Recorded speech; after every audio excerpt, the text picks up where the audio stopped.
Armas para la guerra espiritual, estamos ya terminando, anteúltimo capítulo. Parece cuando estás en Netflix que te dice, faltan 2 capítulos, falta un capítulo. Bueno, acá estamos así, lo mismo.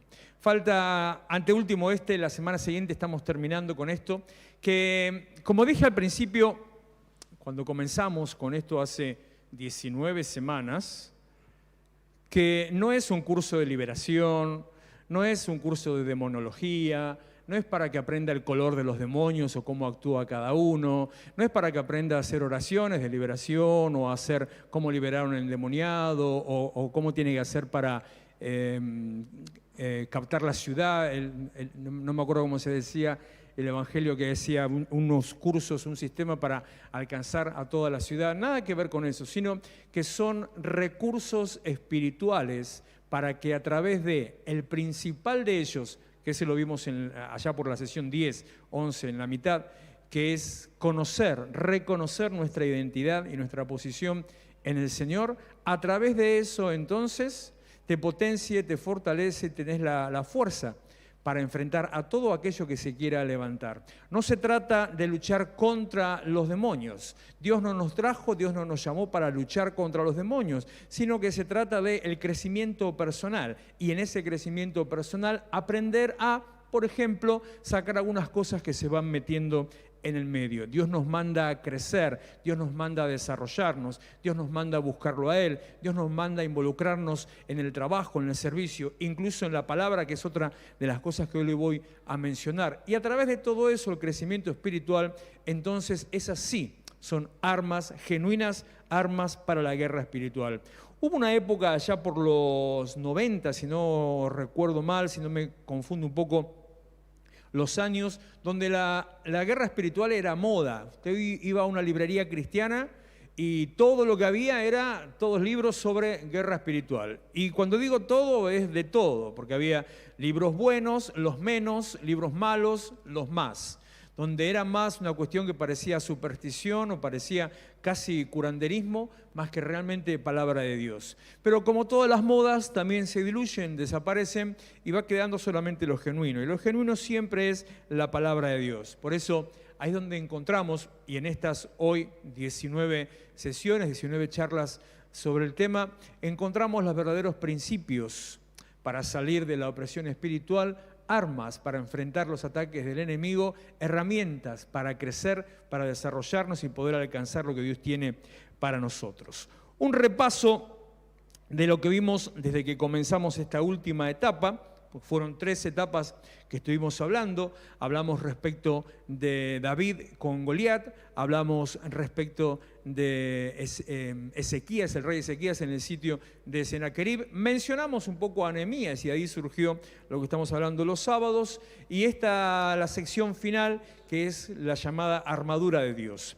Y de lo que vimos de esta parte, le repaso así los títulos al pasar de lo que vimos hasta ahora. Dios tiene una armadura preparada para mí. Depende de mí que me vista de esa armadura. La armadura solo sirve si está completa. El depende de mí lo va a ver constantemente. A cada rato siempre, o por lo menos a mí me va a escuchar siempre diciendo eso, el depende de mí. Hoy se lo voy a volver a repetir. La armadura, cuarto, la armadura tiene el poder para hacer frente a las artimañas del diablo porque fue hecha para eso, creada, enviada para eso. Por lo tanto, si es enviada para eso, es efectiva para eso. La guerra es con el mundo espiritual, no con las personas. Cuando tenemos un problema con una persona, no tenemos problema con una persona, sino con el mundo espiritual que usa a esa persona para perturbar. La armadura que Dios preparó para mí es la herramienta para que yo resista hasta el fin. Por eso tengo que conocerla, saber usarla y usarla en forma completa, porque es la herramienta para que yo resista hasta el fin. No un rato, no es una cosa temporal, es hasta el fin. Y el fin, elija qué es. El fin es el fin de sus días, el día que muera, el día que el Señor vuelva, el fin. Hasta el último momento sobre esta tierra, esa armadura es la que te prepara, te capacita. Específicamente ya sobre la armadura, el cinturón una de las piezas, la primera, el cinturón de la verdad, solo la verdad te sostiene y mantiene firme. La segunda es la coraza de justicia. Tu corazón y tu espíritu deben ser resguardados con la justicia en Cristo. La tercera es el apresto del Evangelio, que es la que hablamos, la última que hablamos el miércoles pasado, que literalmente en realidad quiere decir la preparación para anunciar. Hice un hincapié el miércoles pasado sobre este tema, porque la enseñanza tradicional sobre esta pieza, esta tercera pieza de la armadura, dice que el arma o la pieza de la armadura es el Evangelio, el evangelismo, y no es eso lo que dice la Biblia. Sí, implícitamente dice que es el evangelismo, pero no solamente cuestión de salir a predicar, sino la preparación del evangelio. O sea, estar siempre listo, estar con la ropa puesta. Como se decía antiguamente en situaciones, o cuando, capaz que alguna vez lo escuchó, cuando estaba ya a punto de nacer un bebé, dormir con la ropa puesta para salir corriendo a la madrugada. Como dice Nehemías cuando decía que estaban edificando las murallas, que con una mano tenía la cuchara para seguir revocando y en la otra tenía la trompeta para anunciar si venían los enemigos. Y dice también Nehemías que no se sacaban la ropa, que estaban constantemente trabajando, preparados. La disposición, la preparación del momento que sea, utilizamos el texto, leí el texto de a tiempo y fuera de tiempo, en el momento que sea, estar listo para dar una palabra, para presentar el Evangelio, para decir se puede vivir de otra manera, para decir Jesús te ama, para decir hay una vida diferente, hay una salida. Cualquiera de esas maneras que lo quiera decir sirve. Y en este tiempo que entramos, yo le digo, para el año próximo, pégueselo como un cartelito, póngase recordatorios en el celu como hago yo, con todo, con absolutamente todo, yo me lo anoto en el celular, porque de golpe a la hora X me aparece el cartel que dice tomate un jugo. Así, todo me lo anoto porque si no de todo me olvido. No, lo de jugo no es verdad, pero de todo me olvido. Todas las cosas las tengo anotadas. Póngase entonces ahí, prepárate para anunciar, decir al que está enfrente, decir al chofer del colectivo, al que se sentó al lado tuyo, al que está delante en la fila del banco, al que está atrás en la fila de ANSES, a quien sea. En la situación de crisis que la gente la vas a encontrar, calcule esto: aumento de tarifas, aumento de inflación, aumento de precios, sueldos estancados. Súmele a eso recesión empresarial, que implica... ¿Qué dijiste? No, iba a decir otra cosa. Implica despidos. Ahora, haga la cuenta y 2 más 2 es...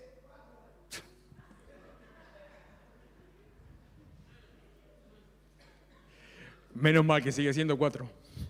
Aunque con Dios puede ser 3 o 5. Digo, lo que quiero decir es que la cosa va a ser que va a andar la gente caminando con los pelos de punta o los pelos que le queden o caminando de cabeza con los pelos de punta.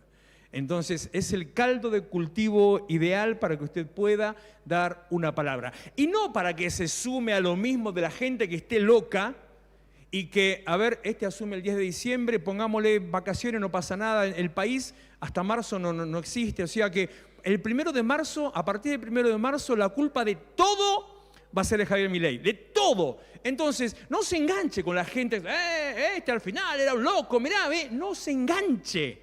Diga, bueno, sí, pero acá estamos. Pero yo tengo para vos la manera de poder salir de esa situación. Yo tengo para vos una palabra que te puede levantar. Yo tengo para vos la herramienta para que, a pesar de todo lo que esté pasando, en tu vida la cosa sea distinta. Esa tiene que ser nuestra postura, nuestra posición en el 2024, y no sé hasta cuándo, pero en forma permanente.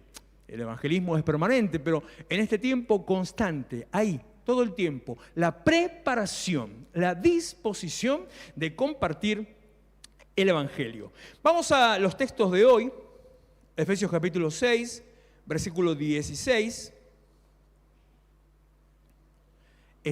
Medio...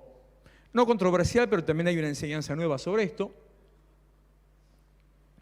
Dice, además de todo esto, de lo que yo leí recién, tomen el escudo de la fe, con el cual pueden apagar todas las flechas encendidas del maligno.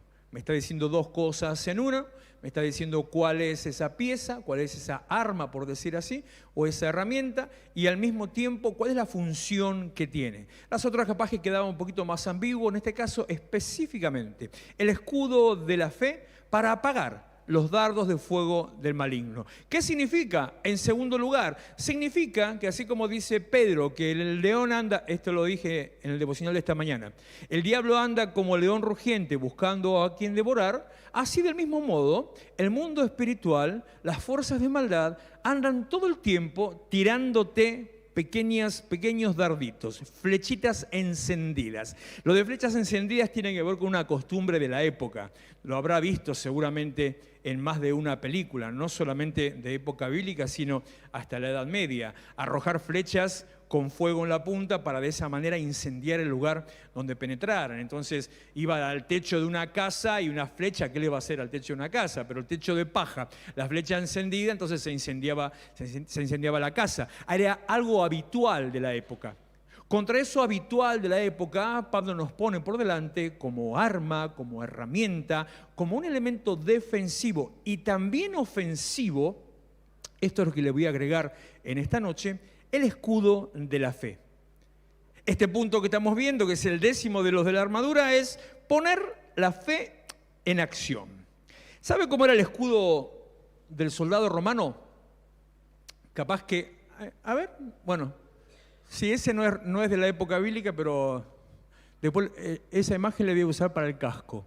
Para el casco está bueno, para la espada está buena y la coraza más o menos sirve. El escudo no tanto, pero podría llegar a utilizar. El escudo, si lo vio en alguna película más o menos nueva, que son las que tienen mayor relevancia histórica, el escudo del soldado romano tenía una forma rectangular, como si usted tuviera como ¿vio los que usan la policía en los piquetes? Los antipiquetes, que tienen ese que es casi rectangular con las puntas redondeadas y que les cubre casi todo el cuerpo. Bueno, algo así era el escudo que utilizaban los soldados romanos. A diferencia de estos de ahora, que son de acrílico, aquellos eran de madera.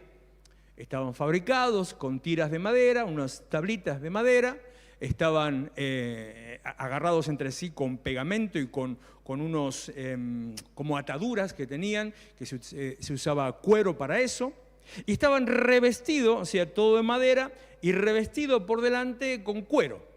Estaba unido, ligado, el cuero estaba pegado con grasa, mire qué antigüedad, ¿no?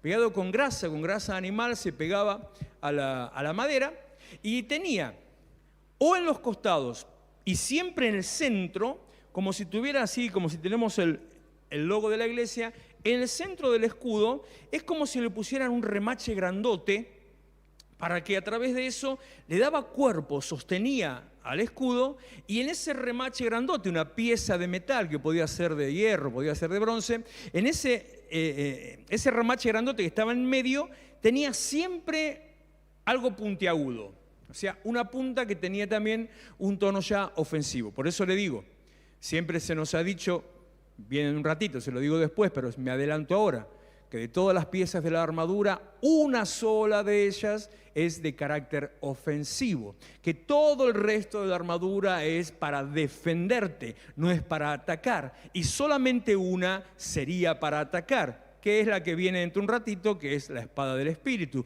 Pero acá estamos viendo que también el escudo tenía un cierto carácter ofensivo, que cuando el soldado iba y se iban todos juntos, caminando, avanzando con el escudo de frente, eso también golpeaba, pegaba y podía lastimar al otro que se le viniera de frente o en ataque. Porque la fe no es simplemente algo bonito para practicar, sino que la fe también tiene un carácter ofensivo.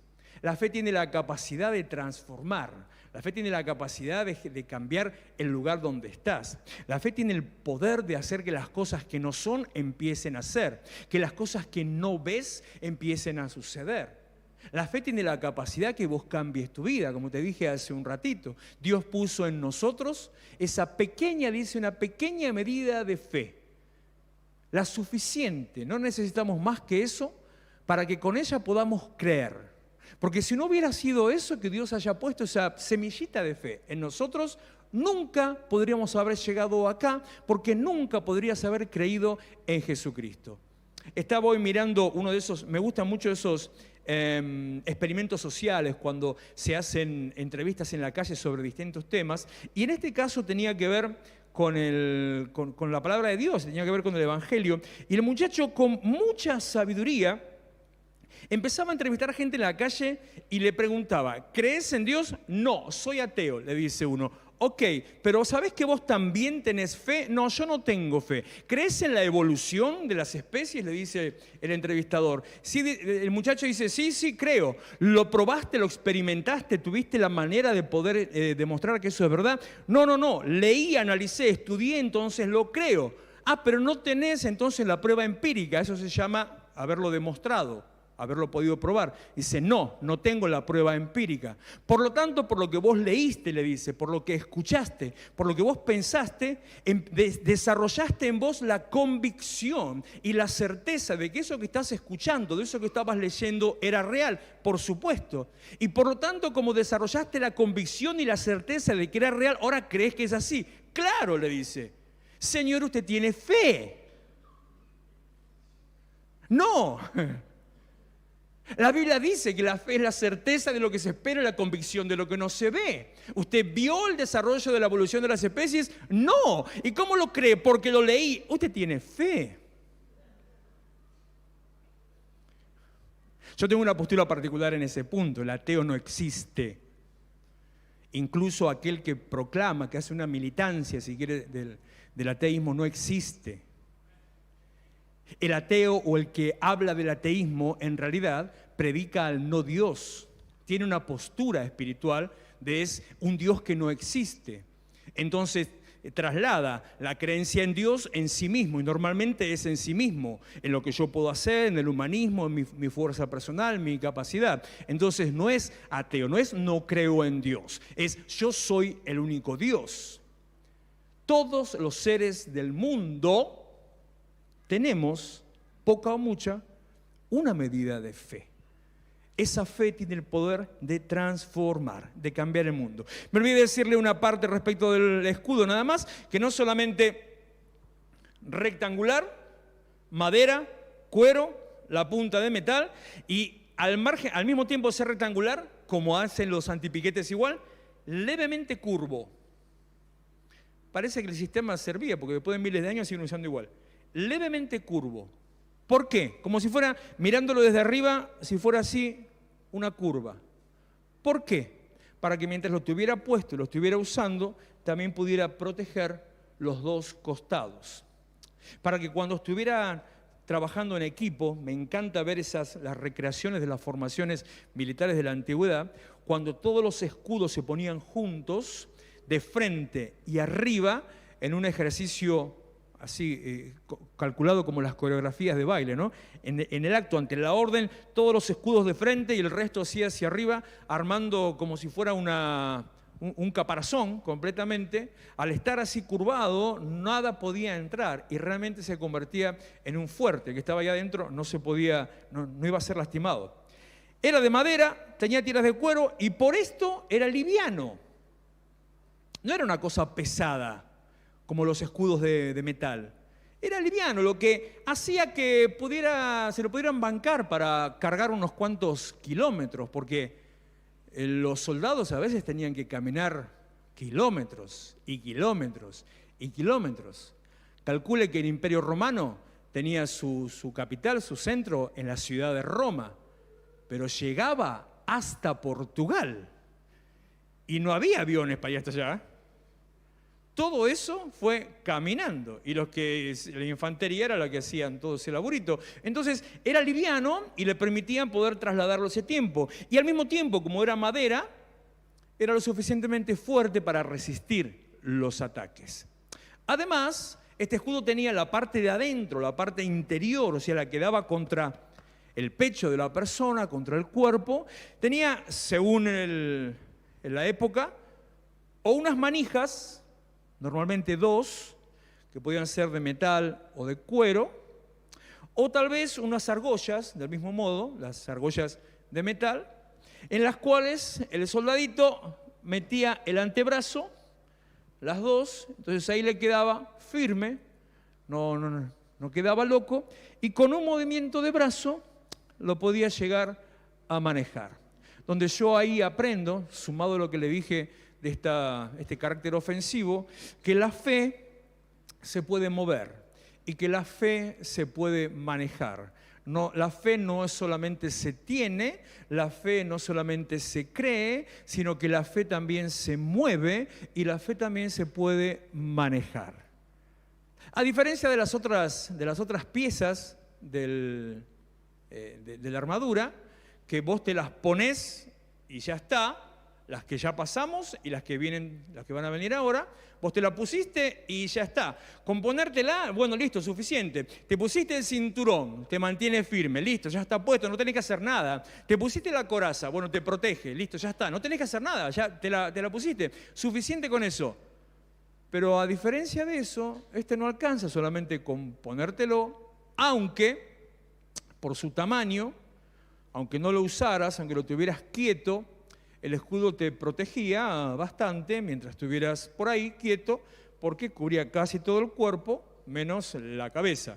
Si lo apoyabas en el piso sería una cuestión así, capaz que la cabeza sola quedaba arriba. Pero tenía esa habilidad que vos lo podías levantar, bajar, mover. Por eso dice sobre todo, dice la versión tradicional, acá decía igual, a ver. En la versión tradicional dice, sobre todo, tomen el escudo de la fe. ¿Por qué sobre todo? Porque además de las piezas colocadas, la fe tiene el poder de cubrir todo tu cuerpo, cada parte de tu vida. La fe no es solamente para pedirle a Dios que te aumente el sueldo. La fe no es solamente para pedir por una enfermedad. La fe no es solamente para que vuelva tu pareja, tu novio, para que se solucione el problema de un amigo, para que tu hijo cambie su forma de vida o su proceder. La fe es para todo. La fe no es solamente para las grandes cosas, para aquellas tareas que son imposibles. Y aquí voy a ir aparentemente en contra de algunas cosas que siempre he dicho. Me anticipo y ahora le digo que no es así, sino que le voy a explicar, que siempre dije que las cosas imposibles son para Dios y las cosas posibles las hacemos nosotros. Sí, las cosas imposibles no las podemos hacer, las dejamos y las hace Dios. Las posibles debemos hacerlas nosotros, pero también en el hacerlas nosotros está la intervención de la fe, porque todo lo hacemos a través de la fe. Le dije hace un ratito que le iba a volver a decir, depende de mí. Siempre todo depende de mí. Y no es un mensaje humanista. No le estoy diciendo que soy ateo y estoy predicando el no Dios. Depende de mí para que dependa de Dios. Porque Dios no se mete. Hasta que yo no doy el primer paso, Él no se mete. Si yo no le doy lugar a Dios, Dios no se mete. Si yo no invito a Dios a mi vida, Él no viene. Si yo no le entrego mi casa, mi situación, mi familia, Él espera. Entonces siempre depende de mí para que dependa de Dios. ¿Y por qué es así? ¿Y por qué es así? Una sola cosa entiendo de esa parte, capaz que la más grosa, ¿no? Pero una cosa entiendo. ¿Por qué es así? Y porque lo que más le cuesta al hombre, lo más difícil para el hombre, para el ser humano, lo más difícil es entregar el control. Vos siempre querés tener el control de lo que haces. Cualquier cosa. Según tu carácter o tu personalidad, vas a querer tener el control de cosas grandes o cosas pequeñas. Tal vez sos un empresario, o tal vez estás haciendo algunas inversiones, tal vez estás metido en algún puesto de trabajo muy importante o en política y bueno, estás en control de cosas grandes. Tal vez no, nada, simplemente tu casa o ni siquiera, menos tu casa, tu pequeño lugarcito en tu casa. No me toques esto. Queremos estar en control, nos cuesta ceder el control. Entonces Dios espera que cedamos el control. Así como cuando le dice a Abraham, le ofrece y le ordena el pacto de la circuncisión. Entrégame tu virilidad, anímate a poner tu miembro viril en mis manos, anímate a aquello que más afecta tu honor o tu honra, a entregarlo, y ahí sí voy a saber que estás conmigo. Espera que tanto que hablo que me pierdo. Así define Pablo a la fe como un arma. Todo lo que le acabo de decir recién, ahora se lo voy a decir en forma práctica, en la manera de llevarlo a cabo en nuestra vida. Así como el escudo protege la altura del soldado dejando expuesta la cabeza y tal vez los pies según la posición, la fe protege tu caminar. Donde sea que vayas, si vos crees que Él está con vos, como dice el Salmo 91, mandará a sus ángeles al lado tuyo para que tu pie no tropiece. Sus ángeles a tu alrededor te protegen y te guardan. Así como el escudo protegía todo el cuerpo, el movimiento del brazo hacia arriba o hacia abajo, del mismo modo protege la totalidad de tu vida. Del mismo modo que el escudo te guardaba del dardo que venía de abajo o de la lanza que venía por acá, la fe tiene la capacidad de protegerte de todas las cosas. Y no solamente eso, sino que la fe protege toda tu vida. Escucha esta frase, esta idea. A discreción del brazo del hombre. A discreción del brazo del hombre. O sea, depende de tu brazo. Depende de en qué pongas la confianza. Depende de tu autoridad. Depende de tu poder. Porque el soldado tenía que mover el brazo. Entonces tenés que mover la fe. Porque el soldado tenía que manejar el brazo. Entonces tenés que manejar la fe.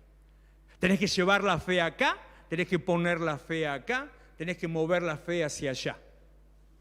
También cuesta entregar ese control, porque soy capaz de creer que Dios puede hacer tal cosa, pero no puedo creer que Dios pueda hacer tal otra. Y ya no es cuestión de posibles o imposibles, grandes o pequeños, es cuánto te toque, cuánto te afecte en tu interior.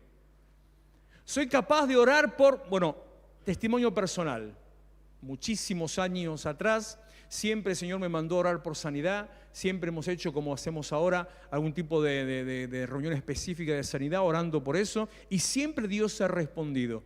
Y yo oraba por la gente se sanaba, o Dios respondía a lo que se estuviera presentando. Y mientras yo estaba orando por la gente, yo sabía en mi humanidad, yo sabía que Dios a mí no me iba a sanar. Estaba orando por alguien y tal vez yo estaba engripado. Hubo épocas en mi vida en las que vivía engripado, resfriado. Y yo sabía que ni eso Dios me iba a sanar. No es que Dios no iba a sanar. Puedo creer aquello, no puedo creer esto. En donde vos te animes a poner la fe, en donde vos aprendas a mover la fe, hacia donde vos lleves la fe, ahí es donde Dios va a actuar. El Evangelio, querida iglesia, es una confrontación constante. Todo el tiempo está siendo desafiado a avanzar al siguiente nivel. Así como el escudo era liviano para poder llevarlo trancos largos, bastantes kilómetros, del mismo modo la fe es liviana. No es una carga. No tenés que ir caminando hasta Luján. Tenés que creer en Dios. No tenés que hacer algún ritual. No tenés que prender alguna vela. Tenés que creer en Dios. La fe es liviana. Como dijo Jesús, mi yugo es fácil, ligera mi carga. ¿Qué quiso decir? Lo que yo les pido por hacer, aquello que yo les enseño de cómo manejar su fe o el Evangelio, es sencillo, es fácil.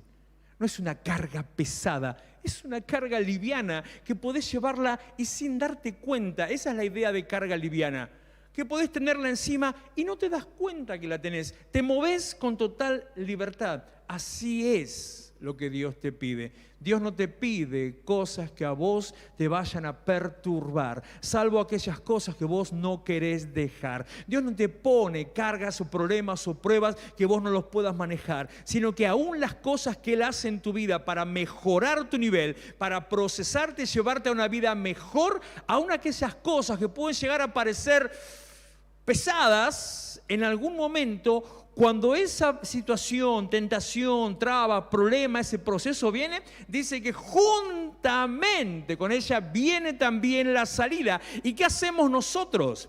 Está el problema, está la prueba, está la situación X, y entonces le empezamos a pedir a Dios que nos dé la salida. ¡No! Vino el problema. En el problema está la salida, pero como si yo veo el problema, ahí está, deja de mirar el problema. Empecé a mirar la salida adentro del problema, y como encuentro la salida dentro del problema, ignorar el problema, resolver el problema, y pero es lo que no puedo arreglar, resolver el problema, que no te afecte a vos, sino que te dé visión para pasar por encima el problema. Jesús 40 días y 40 noches en el desierto, y el problema ¿cuál fue? Enfrentarse después de todo eso al enemigo, al cual le dijo, escrito está, y así no podrás avanzar. La fe es liviana, no es una carga, y también como el escudo de madera que es fuerte para resistir, la fe es fuerte. Por eso vos no tenés que fortalecer tu fe, sino que tenés que fortalecerte en la fe. Vos no tenés que hacer fuerza o hacer firme tu fe. Vos tenés que afirmarte en la fe. La fe es la columna. La fe es lo que te sostiene. La fe tiene el poder. La fe tiene la fuerza. La fe es aquello que te hace ver lo que no se ve. Recordaba recién que ayer tuve un cambio de palabras con una persona, no sé de qué creencia, sobre mi devocional de hace unos días atrás que hablaba respecto de la religión, que decía, en ese devocional decía que la religión es un conjunto de normas y requisitos para cumplir un formato. Y esta persona me decía, no, la religión es la manera de tener fe. No, la religión no es la manera de tener fe. La religión es simplemente lo que mata la fe. La fe es la capacidad de creer que Dios va a hacer lo que Dios dijo que va a hacer. Tenés que armarte con el escudo de la fe. Tenés que creer todo lo que Dios te dijo y todo lo que Dios va a hacer. Tenés que manejar esa fe. Tenés que manipular.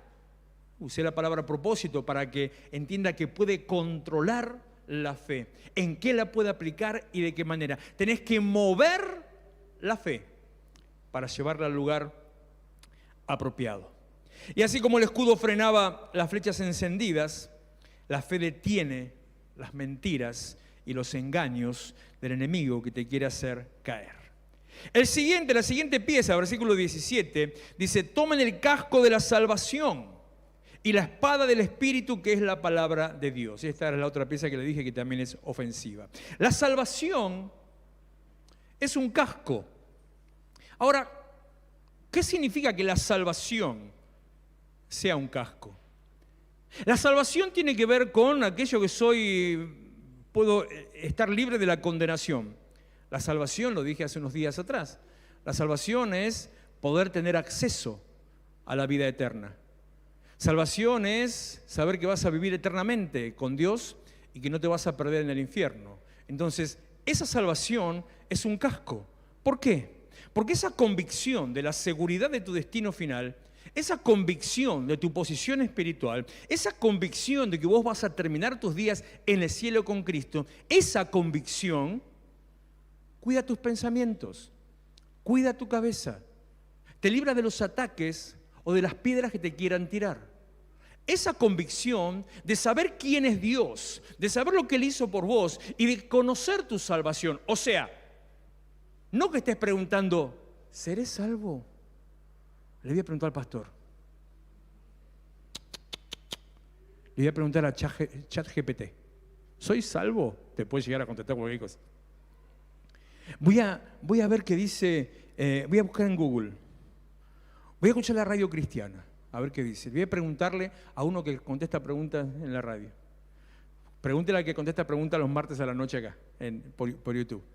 Voy a leer un libro de, un libro de Rebecca Brown sobre guerra espiritual, y ahí voy a aprender sobre salvación. Te puede llegar a llevar, la loca esa te puede llegar a llevar a cualquier lado.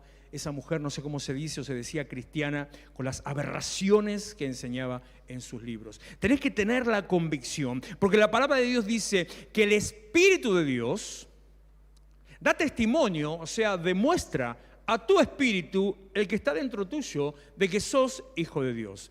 Entonces, ¿cómo se sabe? ¿Cómo se está seguro si sos salvo o no? Se siente. Pero si las cosas no son por sentir, sino por fe, justamente se saben. Yo sé que soy salvo porque creo en Jesucristo, porque recibí a Jesucristo y porque pongo mi vida en sus manos. Pero tu abuela, soy salvo. Ese pero es la mentira que viene a tu cabeza. Es el que te viene a acusar, es el que te viene a señalar, es el que dice, tenés un tatuaje, te hiciste un piercing, tomaste alcohol. Ese es el que te quiere correr de la fe de la salvación. Por eso, la salvación, que es un casco, ese mismo casco te protege de las mentiras que quieren destruir tu salvación. La salvación como casco es lo que al mismo tiempo guarda tu salvación. Entramos en un bucle ahí, y espero que me haya entendido eso. Tener la convicción de que sos salvo guarda tu salvación de no ser perdida. Si dudás sobre tu salvación, estás a las puertas de perderte. Es necesario que afirmes tu salvación. Versículo 17 dice también, tomen el casco de la salvación y la espada del Espíritu, que es la palabra de Dios. Es el punto número 12, perdí la cuenta, creo que es la quinta de las piezas de armadura, la espada del Espíritu. Como le dije antes, se decía que era la única arma ofensiva, pero hoy vimos que también el escudo tiene cierta parte de lo ofensivo. Ahora, lo interesante de esta espada del Espíritu, a ver que tengo pocos minutos para terminar y si me entienden esto. La armadura es de Dios, es llamada así, pónganse toda la armadura de Dios. O sea, no es mía, es de Dios, perfecto. Dios me la dio, para mí tiene mi molde, perfecto, pero es de Dios. Cuando yo me la calzo, cada una de las piezas que recién le dije, es suficiente con que me las ponga para que ya ejerzan su función. Me pongo el casco que hablé, ya está. El casco no tengo que activarlo, no se conecta por Wi-Fi. Tengo el casco puesto, listo. O sea, así es la salvación, la tenés puesta y ya está. No te preguntás, ¿me puse el casco? No, lo tenés puesto. Es más, hasta el casco, como tiene esa imagen, ¿vio que tiene el escobillón en la cabeza? Esa cresta, que así se llama, esa cresta del casco, servía para identificar a la distancia rango y compañía, para saber de qué bando era y dentro del bando en qué posición estaba. Si era centurión, si era un capitán, si era un raso. Cuanto más grande el escobillón, más tenía que barrer. No, cuanto más grande el escobillón, más alto el rango. Y según el color, la combinación de colores y la posición, era a qué compañía pertenecía. Y si era un racito nomás, tenía un penacho como si fuera así, una pluma escascarada, ahí, como si fuera el pollo cuando lo estás pelando, nada, un pedacito. Pero identificaba. La salvación te identifica por el Espíritu como hijo de Dios. Pero no te estás preguntando si está.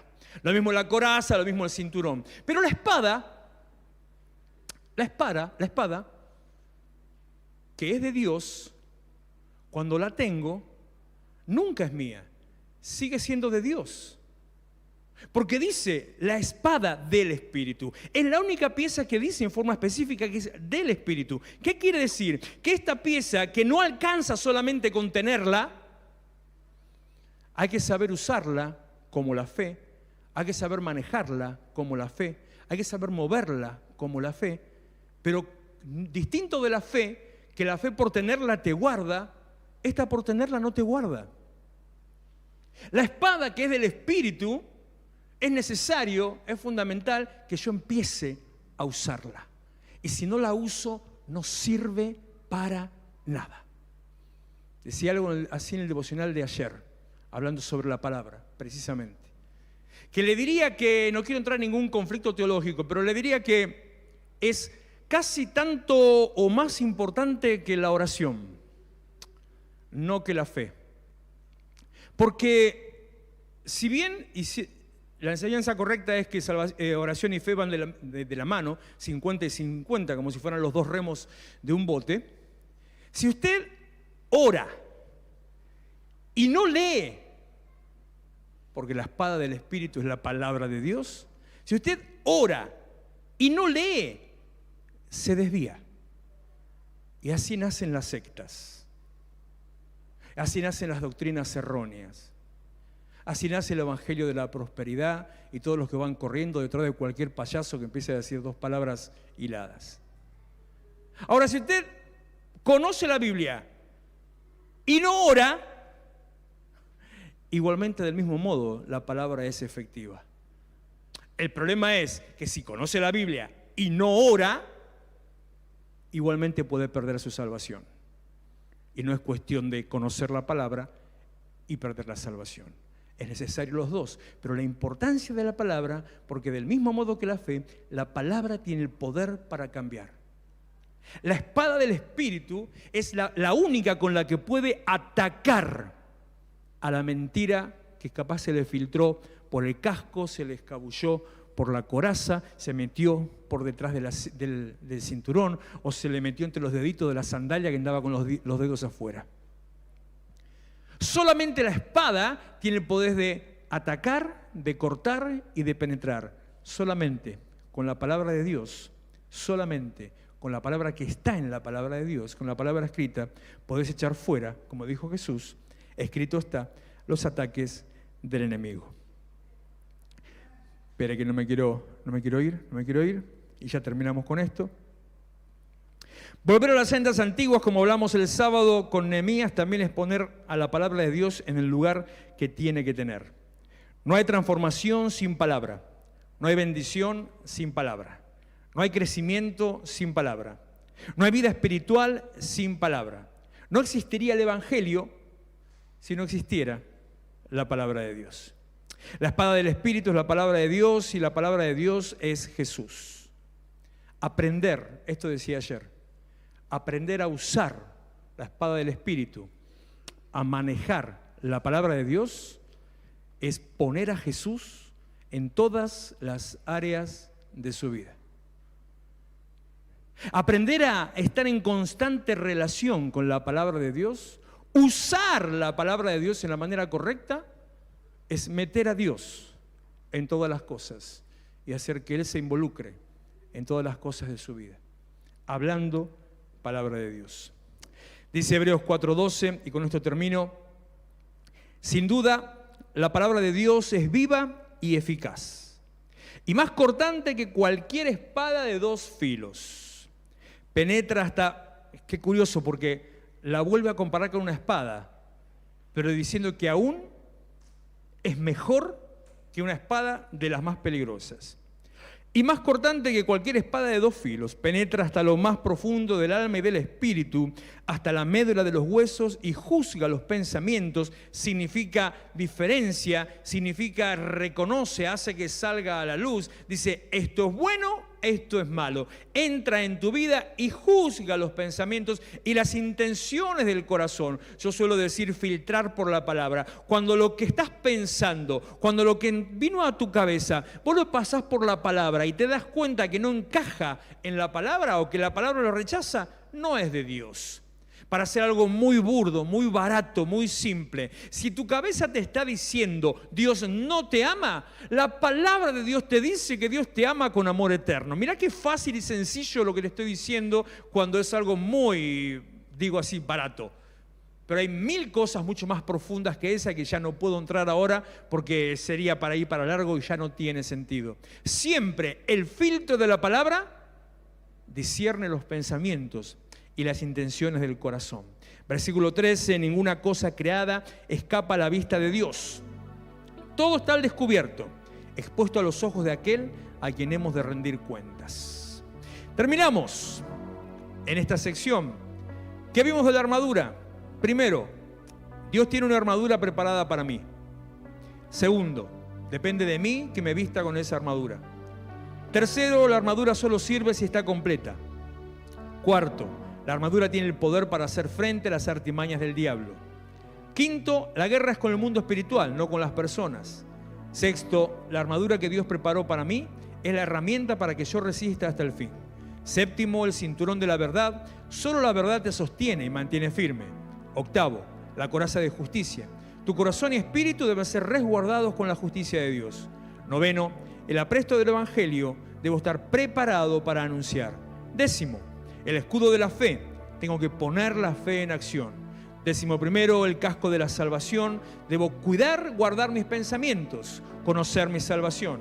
12, la espada del Espíritu. Debo manejar la palabra de Dios. La armadura de Dios, señoras y señores, es Cristo. Póngase en pie.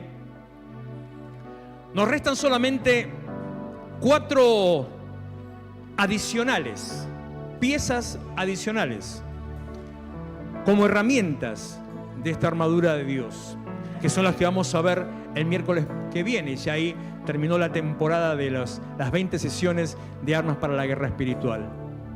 De todos estos, de las 19 hasta hoy, falta esta final, los últimos 4 puntos. Lo que queda en claro, lo que sobresale, se lo repito: ¿quién soy en el Señor? Mi posición y mi lugar en Él. Y eso lo resumo con el yelmo de la salvación, el casco de la salvación. Tener la convicción de que lo que Él hizo por mí, nadie me lo va a quitar. Saber que lo que Él me habló, al lugar que me lleva, la promesa que Él me dio, eso se va a cumplir. Tener la convicción de que cada palabra que Dios me prometió, eso así va a ser. Y meter la palabra de Dios en mi boca constantemente, porque es la mejor defensa y el mejor ataque contra las mentiras del diablo. Acompáñeme a orar, cierre sus ojos conmigo.